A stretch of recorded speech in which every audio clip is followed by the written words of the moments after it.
Рабимова Зарина. Я пришла в этот клуб в 2018 году. По особым причинам здоровья так получилось, что я очень плохо себя чувствовала. И когда уже пришла в этот клуб, я стала как бы забывать про свою болезнь. У меня была онкология. Очень тяжело перенесла.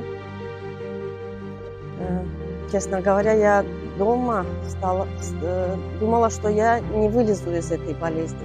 А потом уже, когда я пришла в этот клуб, я стала забывать про это. Надо жить, надо бороться. Это не предел. Если борешься за жизнь и стараешься быть в коллективе, то ты, по-моему, забудешь про все свои болезни. 5 лет я постоянно была под наблюдением. Сейчас уже вот 2-й год я стараюсь уже не ходить в эту больницу. Хочу забыть про это все. Непосредственно делал операцию мне Расулов. Он всегда говорил, что старайтесь забыть, что у вас это было. После этого я ездила, правда, на проверку в Санкт-Петербург. Мне там вообще сказали, что забудьте про эту болезнь, потому что многие с этим борются, и надо жить дальше. Это не предел. Я Игамова Зулайхо. Мне 64 года. Я являюсь организатором и руководителем клуба активного долголетия «Хамдилон Оптима». Зариночка – это одна из активных членов нашего клуба. Это она сейчас вам рассказала о своем заболевании. И мне очень приятно слышать всегда от нее, что наш клуб ей очень помог, поддержал, мотивировал. И вообще женщины нашего клуба, они создали такую обстановку, как будто мы семья и мы родные люди. Что бы я хотела вообще сказать вам, и тем, кто борется с этим заболеванием. Честно говоря, я мало кому говорила, но сейчас я не боюсь этого сказать. Мало кто знает, я сама сейчас нахожусь на учете у онкогинеколога. После вируса у меня тоже возникла небольшая проблема, но я думаю, я с ней справлюсь, потому что я хочу вам сказать, не любите свою болезнь. Не примиряйтесь с ней. Болезнь любит тех, кто любит ее. Вот это доказано уже. Надо в любом случае бороться, верить, надеяться. Очень хочу вас попросить, близкие и родные люди, поддержите своих родных, которые сейчас немножко болеют. Ваша поддержка очень важна. Пожалуйста, не несите к ним негатив.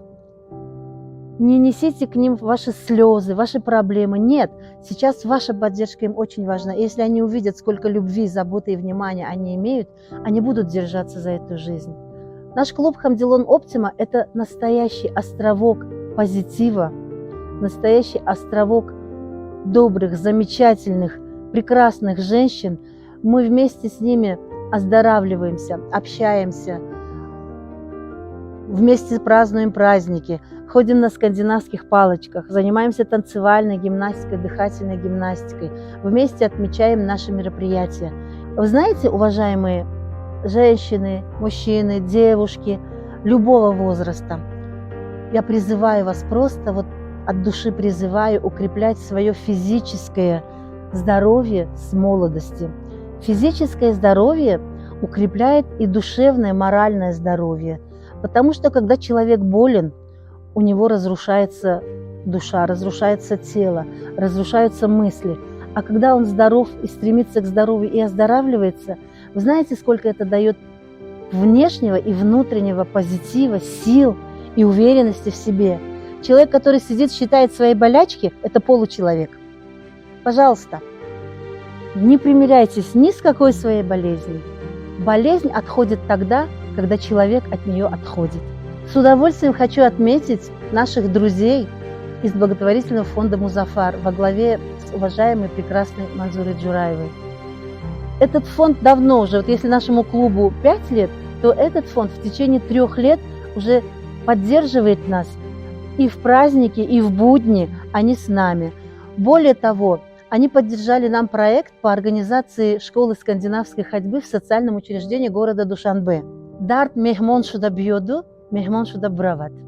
Вот мы вам от души желаем, чтобы вы были всегда в позитиве, забыли, что такое негатив, будьте здоровы, берегите, любите себя.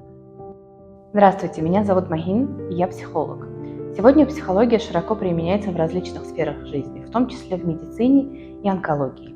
Онкопсихология занимается вопросами психологического состояния пациентов и их близких. Не секрет, многие говорят, что все болезни от нервов. У нас нет научного подтверждения этому утверждению, но мы знаем, что эмоциональное состояние пациентов во время прохождения лечения, диагностики, их отношение к самому лечению, болезни, их поведение во время лечения влияет на то, как это лечение будет проходить и на процесс выздоровления. С онкологией в этом смысле достаточно сложно, потому что она очень нагружена различными негативными смыслами. У многих людей онкология – это что-то страшное, беспросветное, безнадежное. Однако это заблуждение, это не так. На сегодняшний день медицина и исследования ушли далеко вперед. Практически каждый день появляется какой-то новый протокол лечения, новое лекарство. И этот миф о том, что онкология – это что-то ужасное и неизлечимое, он не является правдой. Есть и другие болезни, например, которыми люди часто болеют, сердечно-сосудистые заболевания, диабет, которые тоже сложно лечатся, за которыми важно следить, но люди так их не пугаются. Нет такого стереотипа, что это что-то, что приведет обязательно к негативным последствиям или даже к смерти. С онкологией это заблуждение есть, и оно очень сильно влияет на то, как люди относятся к своему здоровью, и к тому, как они относятся к лечению, и к тому, как они относятся к диагностике. Под гнетом этого страха и этого стереотипа люди могут просто игнорировать какие-то сигналы своего организма, даже не идти на обследование, потому что им кажется, что вот они придут, и тогда точно им скажут что-то страшное.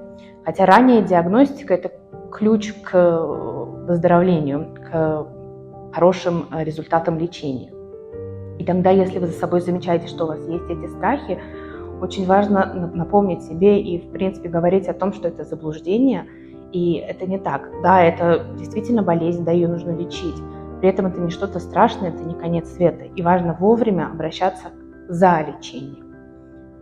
Если так случилось, что вы уже болеете, или кто-то из ваших близких, то тоже важно не только заботиться о своем физическом здоровье, принимать лекарства, лечение, но и заботиться о своем психологическом состоянии. Больные онкологией, онкопациенты и их близкие часто сталкиваются с тревожностью, с депрессией, и это влияет на то, как протекает лечение. Потому что наше психологическое состояние, как я уже сказала, играет важную роль в том, как мы относимся к лечению, к тому, как мы принимаем это лечение, к тому, как мы себя ведем. А если мы считаем, что все страшно, беспросветно, то у нас нет и мотивации лечиться. Поэтому важно заботиться о психологической составляющей, чтобы были силы на это лечение, чтобы была мотивация лечиться. Если вы смотрите и помогаете родственнику и близкому человеку с онкологией, чтобы и вы не выгорали, да, потому что важно ни пациенту, ни близкому ему человеку не оставаться одному. А все эти вот мифы и тишина вокруг этих мифов создает такой вакуум, когда онкопациент остается один на один со своей болезнью.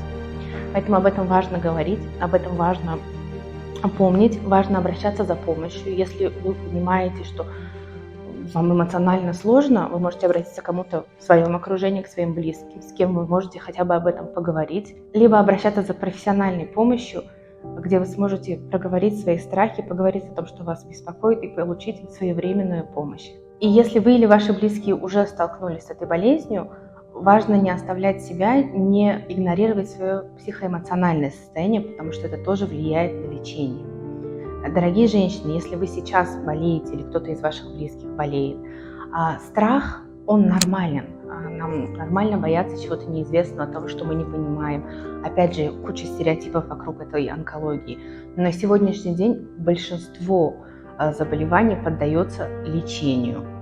Поэтому не бойтесь обращаться за помощью, не бойтесь лечиться, не бойтесь идти на диагностику, потому что часто бывает, что происходит какое-то изменение в организме.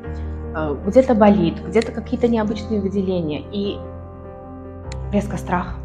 Потому что, ой, это может быть что-то страшное, это может быть онкология, я не пойду, само пройдет, я буду этого не замечать. И тогда время, вот это важное время для диагностики и лечения, оно проходит. И вы уже обращаетесь, когда уже нет другого выхода, и игнорировать невозможно. Поэтому постарайтесь справляться с этим страхом. Бояться нормально, но не давайте этому страху удержать вас от того, чтобы обратиться за помощью, от того, чтобы получить своевременную помощь. Это важно. Если вы сейчас болеете и уже проходите лечение, и у вас в какой-то момент опускаются руки, или вам страшно, это тоже нормально. Поэтому важно обращать на это внимание. Не бояться, а не давать этому страху лишить вас важного лечения, лишить вас времени. Поэтому очень важно обращаться за помощью, очень важно находить людей, с которыми вы сможете это обсуждать, и поддерживать социальные связи, в том числе, которые будут вашей поддержкой в этом процессе.